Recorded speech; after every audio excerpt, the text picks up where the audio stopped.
آمین۔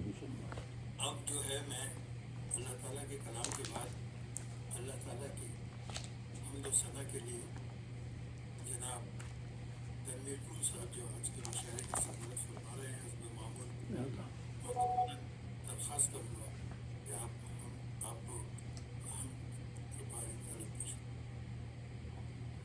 جی بہت بہت شکریہ بشیر بھائی، آپ سب کو سلام، السلام علیکم ورحمۃ اللہ وبرکاتہ۔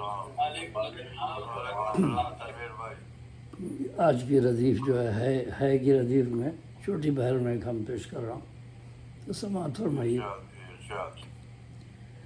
پاک مولا ہے سب سے اعلیٰ ہے، پاک مولا ہے سب سے اعلیٰ ہے، ہم پہ رحمت کا اس کی سایہ ہے۔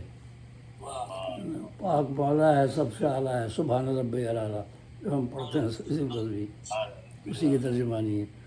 پاک مولا ہے سب سے اعلیٰ ہے، ہم پہ رحمت کا اس کی سایہ ہے۔ بندگی کا یہ ایک طریقہ ہے، حمد اللہ کا قصیدہ ہے۔ بندگی کا یہ ایک طریقہ ہے، حمد اللہ کا قصیدہ ہے۔ وہ ہے رحمان اور وہی ارحم، وہ ہے رحمان اور وہی ارحم، حمد ساری اسی کو زیبا ہے۔ اور مصلحت اس کی کوئی کیا سمجھے، مصلحت اس کی کوئی کیا سمجھے، توسن فہم پا شکستہ ہے۔ مصلحت اس کی کوئی کیا سمجھے، توسن فہم پا شکستہ ہے۔ اس کی تعریف کی نہیں طاقت، طائر فکر پر بریدہ ہے۔ اس کی تعریف کی نہیں طاقت، طائر فکر پر بریدہ ہے۔ اور سورہ نصر نے کہا ہم سے، سورہ نصر نے کہا ہم سے، حمد کرنا بھی ایک فریضہ ہے۔ اور نعت لنگ جو نکلتا ہے شبیر حمانی صاحب کا، تو اس میں ایک مقالہ چھپا تھا، اس میں ایک مقالہ نگار نے لکھا تھا کہ حمد کرنا نہ فرض ہے نہ واجب ہے نہ سنت ہے، بس اس کو زیادہ مستحب کر سکتے ہیں۔ تو میں نے پھر جواب دیا تھا اس کا، یہ سورہ نصر نے کہا ہم سے، حمد کرنا بھی ایک فریضہ ہے، اس لیے کہ سورہ نصر میں فرمایا فسبح بحمد ربک، اس کی تسبیح کرتے ہوئے اس کی حمد بیان کرو۔ یہ تو حکم ہے نا، تو قرآن میں جو حکم ہے تو فریضہ ہو گیا۔ وہ آپ کہہ رہے ہیں نہیں، وہ نہ حمد ہے نہ فرض ہے نہ واجب ہے نہ سنت ہے، کہاں سے کہہ رہے ہیں؟ قرآن میں اللہ نے حکم دیا ہے کہ فسبح بحمد ربک، سورہ نصر میں۔ تو سورہ نصر نے کہا ہم سے، حمد کرنا بھی ایک فریضہ ہے۔ اور اس کو چاہو وہ چاہتا ہے تمہیں، اس کو چاہو وہ چاہتا ہے تمہیں، غور کرنے کی دوستو جا ہے۔ یہ قطع بند ہے۔ اس کو چاہو وہ چاہتا ہے تمہیں، غور کرنے کی دوستو جا ہے۔ کیسے چھوڑے گا آخرت میں وہ جو یہاں بھی خیال رکھتا ہے، کیسے چھوڑے گا آخرت میں وہ جو یہاں بھی خیال رکھتا ہے۔ ادب شکر کرنا اسی کا ہے لازم، جس کی ممنون ساری دنیا ہے۔ کوئی مانے اسے یا مت مانے، رزق مولا سبھی کو دیتا ہے، رزق مولا سبھی کو دیتا ہے۔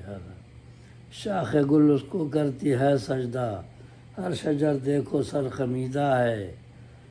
سورہ ملک میں کہا اس نے، دیکھ کیا آسماں میں رکھنا ہے۔ تبارک اللہ۔ سورہ ملک میں کہا اس نے، دیکھ کیا آسماں میں رکھنا ہے۔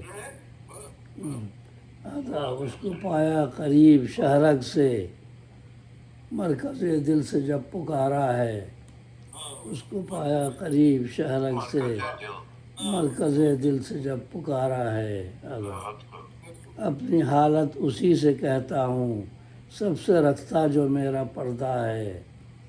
اپنی حالت اسی سے کہتا ہوں، سب سے رکھتا جو میرا پردہ ہے۔ میری ہر بات ہے آیا اس پر، میری ہر بات ہے آیا اس پر، مجھ سے بڑھ کر مجھے سمجھتا ہے۔ مجھ سے بڑھ کر مجھے سمجھتا ہے. آدھا وہ آخری دن اشعار. میں تو کچھ بھی نہیں ہوں اے مولا، تو نے انعام اپنا بخشا ہے. میں تو کچھ بھی نہیں ہوں اے مولا، تو نے انعام اپنا بخشا ہے.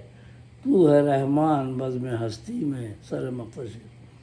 تو ہے رحمان بزم ہستی میں، تو ہی یارب رحیم عقبیٰ ہے. تو ہے رحمان بزم ہستی میں، تو ہی یارب رحیم عقبیٰ ہے. اور حدیث میں ہے کہ اللہ تعالیٰ نے فرمایا رحمان الدنیا و رحیم الآخرہ. رحمان اس کو کہتے ہیں جس کی رحمت عام ہے، دنیا میں سب کے لیے کافر بھی فائدہ اٹھا رہے ہیں، لیکن رحیم الآخرہ وہ خاص رحمت ہے. وہاں حساب کتاب کے بعد صرف مومنین پر رحم ہوگا، سب پہ نہیں ہوگا وہاں. تو رحمان میں عام ہے. اسی لیے قرآن پاک میں تو بسم اللہ میں دونوں استعمال کی. بسم اللہ الرحمن الرحیم، رحمان بھی ہے رحیم بھی ہے. دنیا میں رحمان ہے عام رحمت ہے، اور وہاں رحیم مخصوص رحمت ہے. تو ہے رحمان بزم ہستی میں، تو ہی یارب رحیم عقبیٰ ہے. تو مقطع ہے اس پہ رحمت کی ہو نظر ہر دم، اس پہ رحمت کی ہو نظر ہر دم آمین. اس پہ رحمت کی ہو نظر ہر دم، پھول تیرا حقیر بندہ ہے، پھول تیرا حقیر بندہ ہے. پاک پاک مولا ہے سب سے اعلیٰ ہے. ہم پہ رحمت کا اس کی سایہ ہے. بہت شکریہ. ماشاء اللہ، بہت عمدہ، جزاک اللہ. اللہ آپ کو خوش رکھے، اچھا رکھے. آمین آمین. آپ سب کے لیے دعا ہے. آمین.